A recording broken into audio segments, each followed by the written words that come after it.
It's pulled pork time again, because I happen to run into a nice pork shoulder on sale, and I'm going to first make the rub. This is my own recipe for a spice rub. So as you can see, I'm using a tablespoon of salt.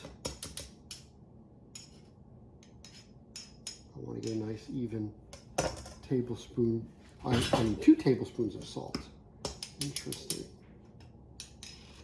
And this will be for a, you know what, let me try to move that all to the side for a reason. Okay, 2 tablespoons of salt. Let's do them in order. This is my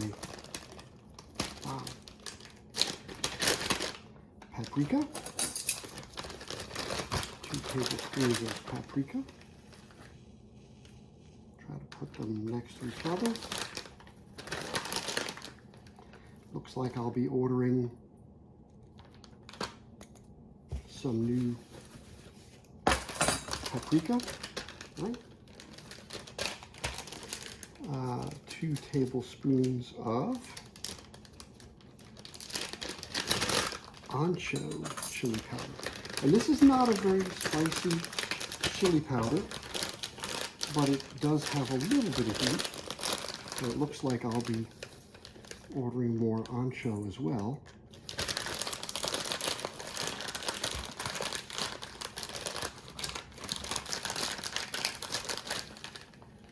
And again, this is for a 10-pound pork. What's next? Ancho, onion, and garlic. There's my garlic. There's my onion. 1 teaspoon of each. Onion, garlic,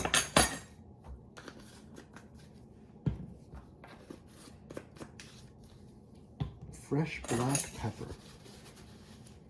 So here we go. I've already ground it into my little, and you know what? I'm going to use all of it, even though it's a little bit more than a teaspoon. It's just a little bit more. It's not going to hurt. Okay.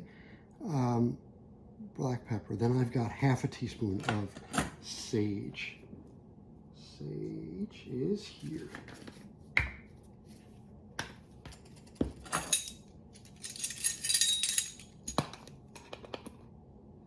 Half a teaspoon of sage.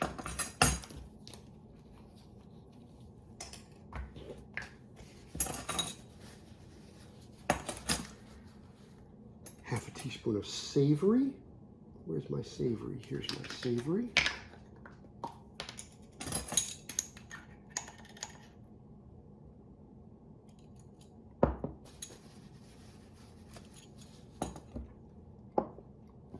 Right, so where are we? Sage, savory, coriander. Half a teaspoon of ground coriander.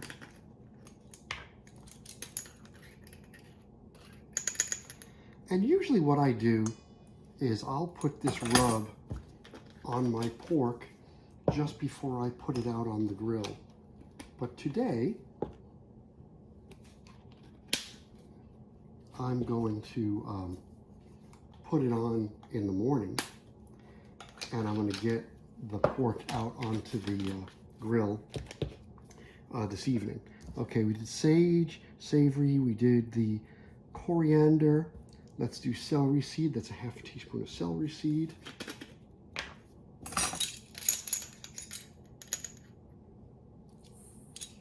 Okay, celery seed. It's funny how salty celery is. A quarter teaspoon of ground mustard. Here's my ground mustard, and I have another jar, so I don't need to buy that right away. Wow, it's hard to get my spoon into there. Come on.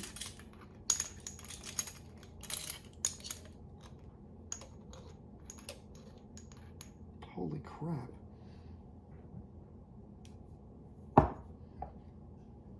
just gonna,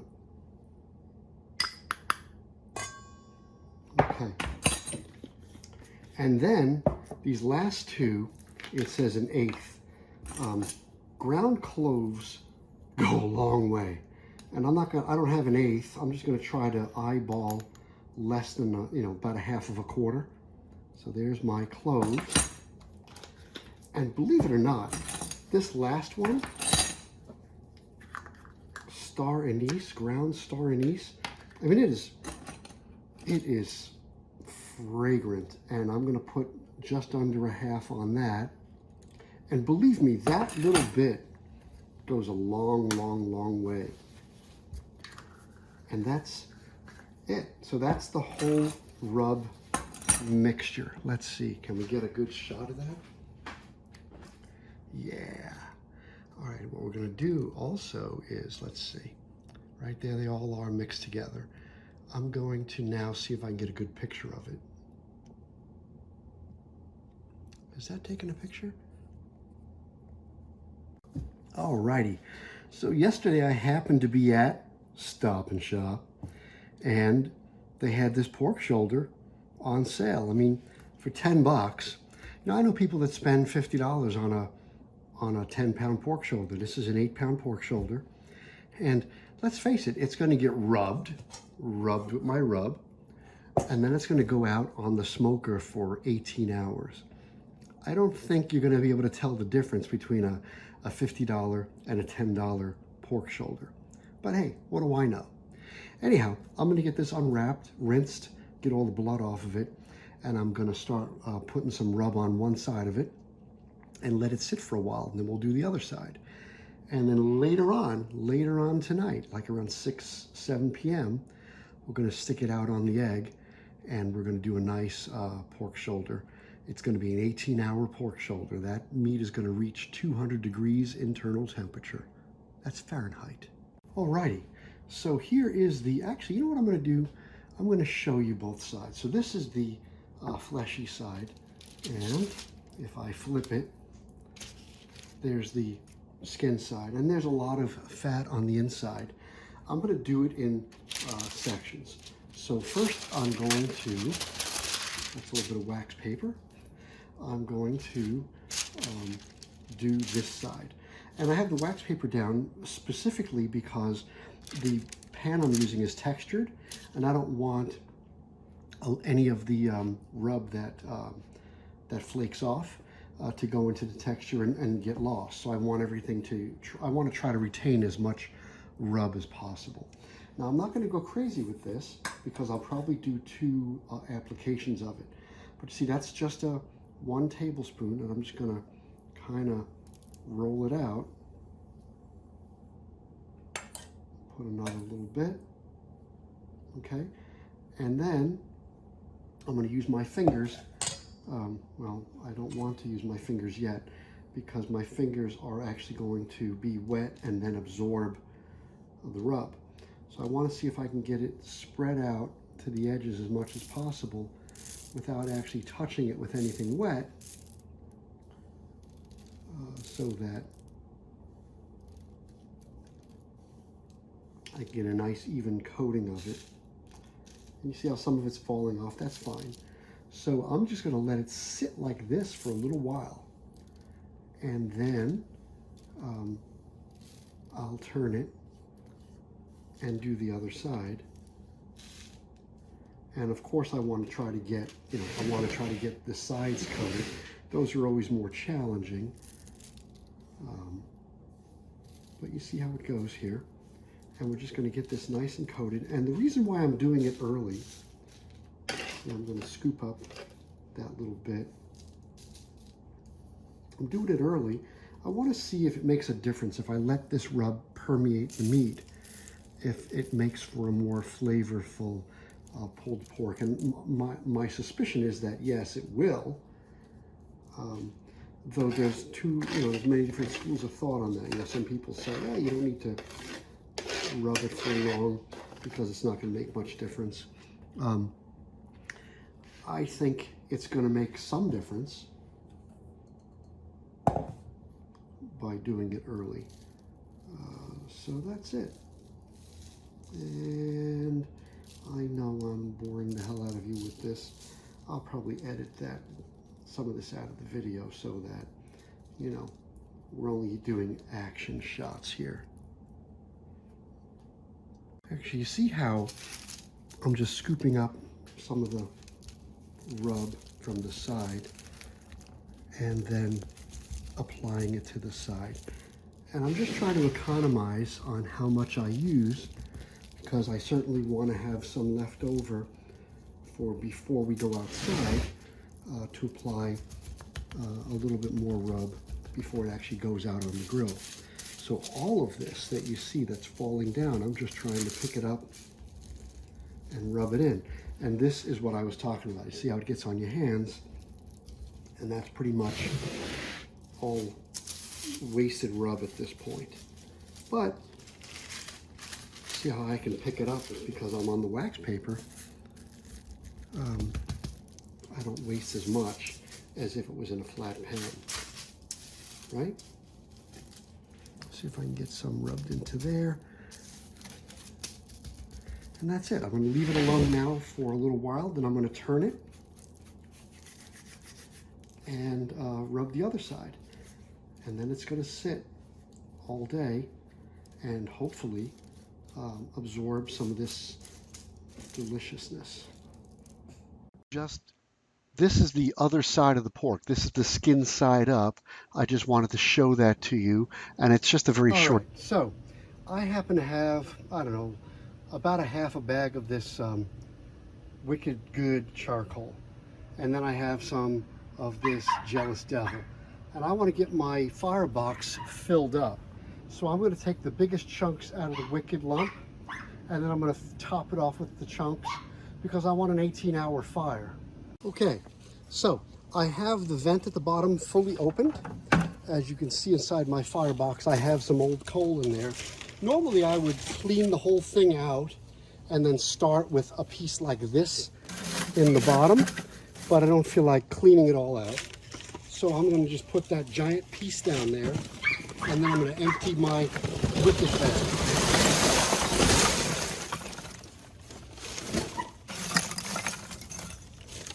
And you know what? So my Wicked bag is empty. You see all the dust. And, okay, Father, I think I have the black lung. No, but I think that's enough, right? I don't need to fill it all the way to the top to get an 18-hour fire. I think this is plenty to get an 18-hour fire. So what I'm going to do now is toss a little hickory in there, in the bottom, in the second layer, right? And then what I'm going to do is get the fire started, and then I'm going to sprinkle some hickory on top. And then we're going to keep that fire under 225. So the other thing I like to point out is I like to use these little Weber cubes. I'm going to put one here, maybe here, and one here, and just put a little piece of charcoal on top of it and give it a light. And I want to let these cubes go out before I start assembling everything. I don't want to put the grate on or anything because I'm going to put some more hickory chips on top. Let's let that fire get started.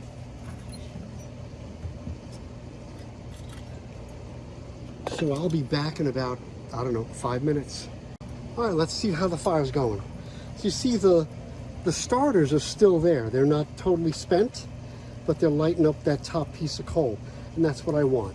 So as soon as those starters are totally spent and the coal is just glowing, then I'm going to sprinkle in some more hickory chips on top and then assemble the whole thing and put the pork on top.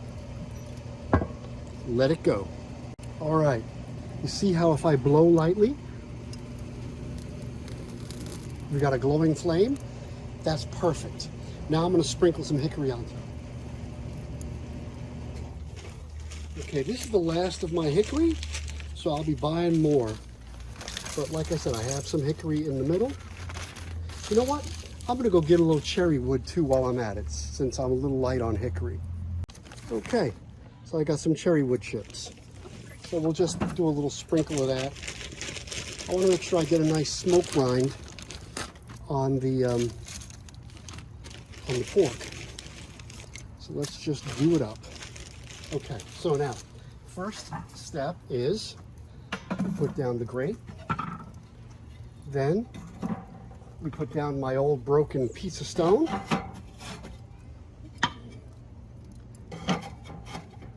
And then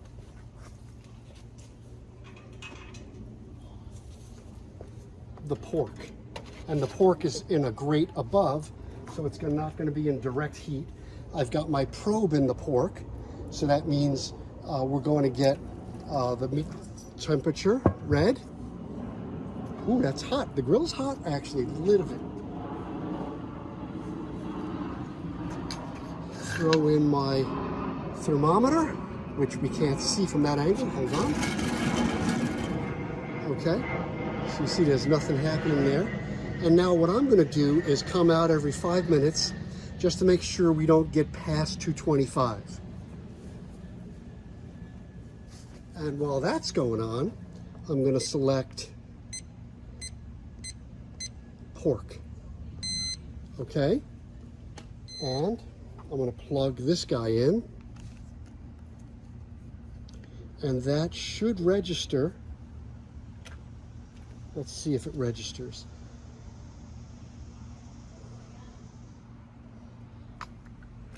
Yep. So see that the meat temperature is 63 degrees, and that's because I let it sit at room temperature pretty much all afternoon. You see there's a lot of nice smoke coming out of there, and we're going to leave the vents open until my actual temperature starts to climb. In the meantime, I'm going to come back in 5 minutes.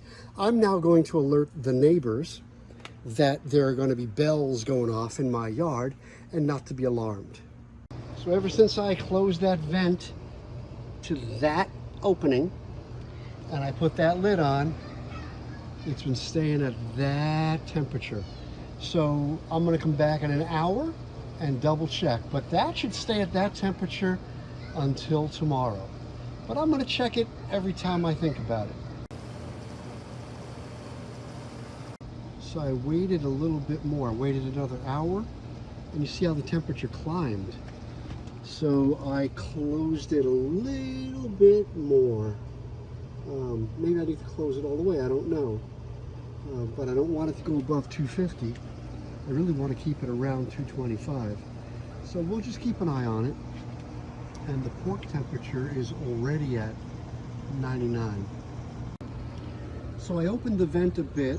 Oh, my finger's in the way. I opened the vent a bit. It's closing in on, I don't know, 16 hours, 17 hours. So you see my temperature has gone up a bit. I had a little mishap. My external thermometer, the meat temperature, that thermometer stopped working last night. I guess it was raining, and now I can't get it to turn on. But I'm confident that, there's Lola in the background.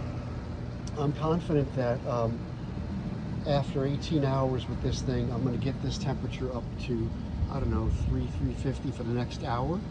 The internal temperature of that pork is going to reach my desired 200, and we're going to have beautiful pulled pork. Right, you see with just that opening, and it is 17 hours into the process. Just by opening up that much, you see how I went up to almost 350, and it's going to go a little higher, but I'm going to leave it at this temperature for the next hour, and then I'm taking that pork off. And it is going to, I mean, it smells amazing out here. I don't know why the neighbors aren't like chasing me with pitchforks. The smell is just incredible.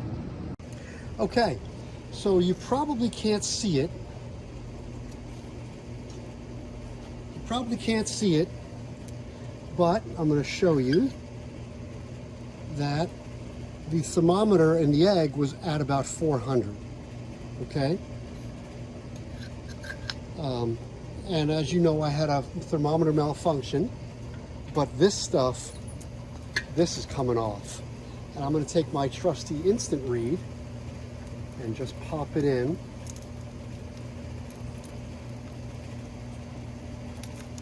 and you will see that this thing is going to go, look at that.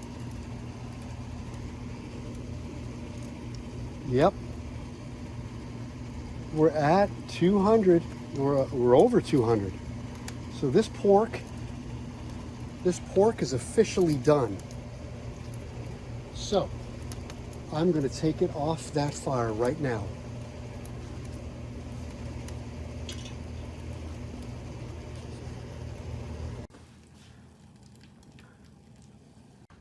All right. So the pork is in the house, and I think the easiest way to get it off that rack is to just invert it, just like that. And there's a little straggling piece of pork that's out there. So now, this was skin side up, so now it's skin side down, which is cool. And now what we're going to do is we're going to let this cool off. Let's see, am I in frame? We're going to let this guy cool off, and then we're going to pull that pork. I'm probably going to cover it with a little foil to let whatever steam gets created stay back in there. I don't want it to dry out. I don't think it's going to dry out. There's a lot of fat in there, but you get the idea. Okay, so we're going for full disclosure here. I'm just going to cover it. For now, just give it a quick cover so as the heat dissipates, it makes whatever steam, and we're going to just leave it rest for, I don't know, 15, 20 minutes.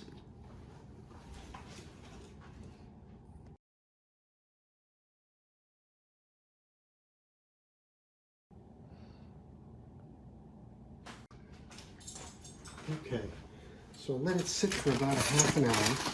If you look inside of that foil, right, it was just too hot to touch. I mean, the meat is 200 degrees, but look at that.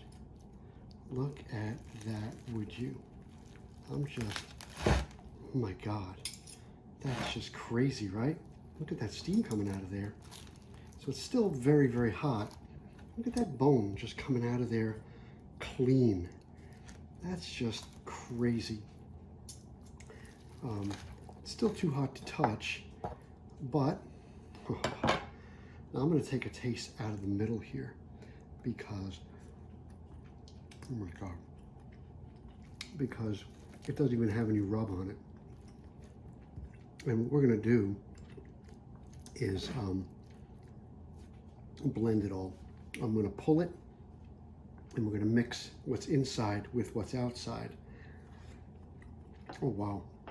That's good. Oh, my God. That's so hot, though. I'm burning my fingers. Get a picture of that.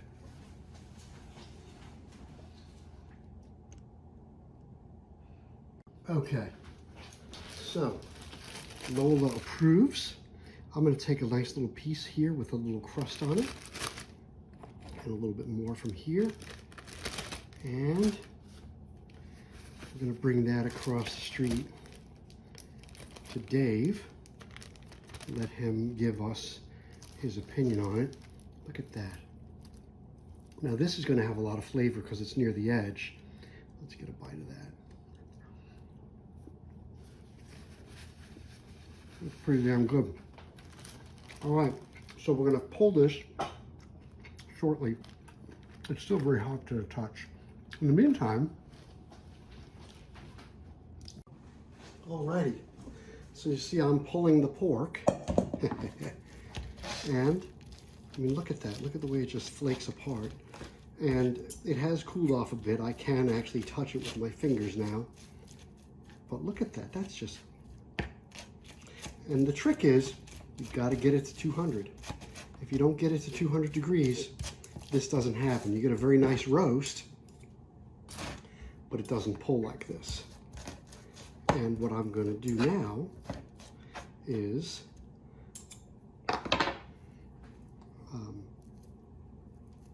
I'm going to just shred it a little smaller with my fingers and then throw it in the bowl here. And then we're going to mix it all up so that the even the inside pieces get to touch a little bit of the outside and get all that lovely leftover rub seasoning on it. But that's it. You know, my wife will yell at me. She'll say, well, you know, you didn't pull it nice. Because, you know, she would take it and pull it, you know, into these tiny, tiny, tiny little strands like that. That takes a lot of patience. And maybe it's a nicer product when you do that, because then the bite, you know, it's all a matter of the mouthfeel, right? So when you have these tiny little shreds, then when you bite into it, it's a cleaner bite. I don't know. Yeah, I think you could go either way. But look at how nice that is. All right, I'm going to stop the video now. All right, so you see I'm down to the end, right? Look at all that pork in that bowl. I'll get a better shot of the bowl.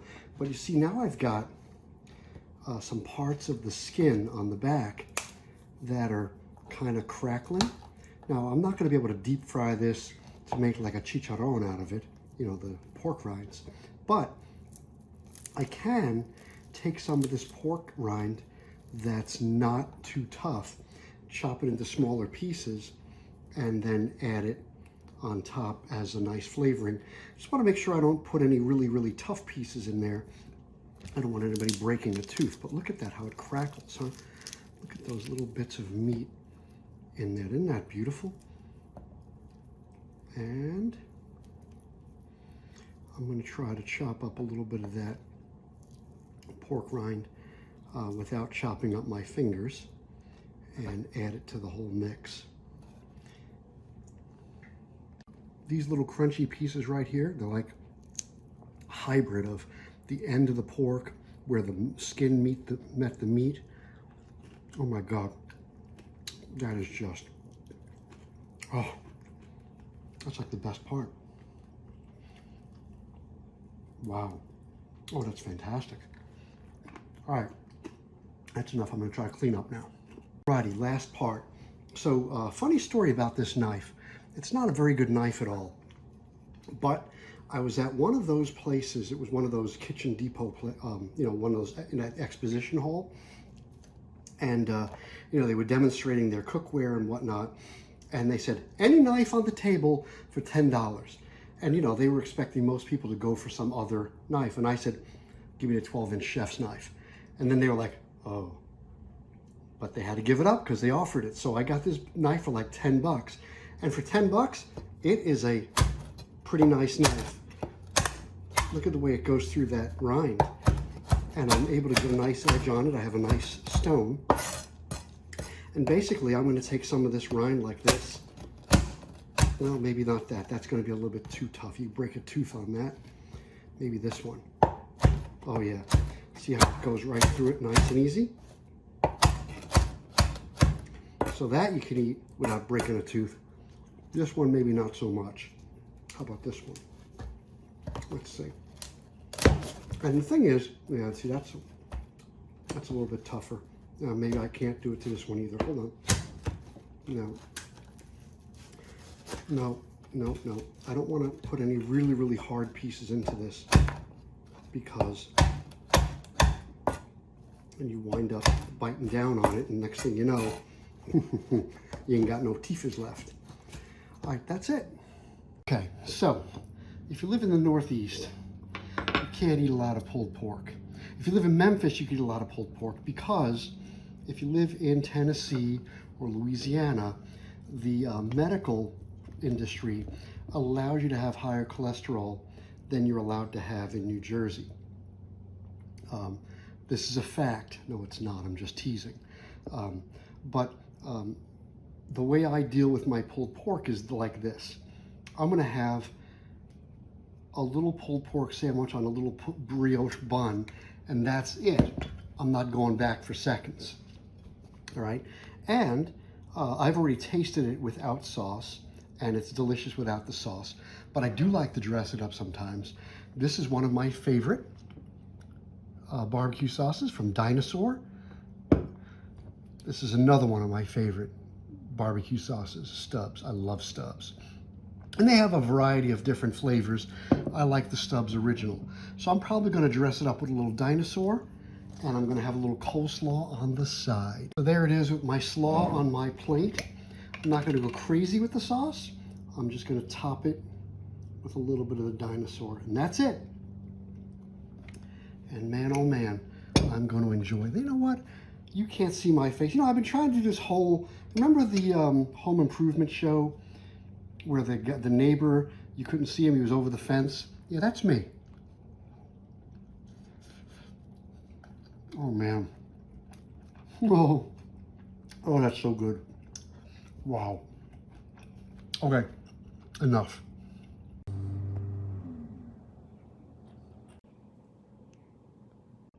Alrighty, so this is how we keep from dying in this house. So I made that pulled pork, but now I've taken 8 ounces, 8 ounces, 8 ounces. I'm going to throw these in the freezer. So now, you know, when I want some, I can just pull it out of the freezer, but I'm not forced to eat all the freaking pulled pork that we made today.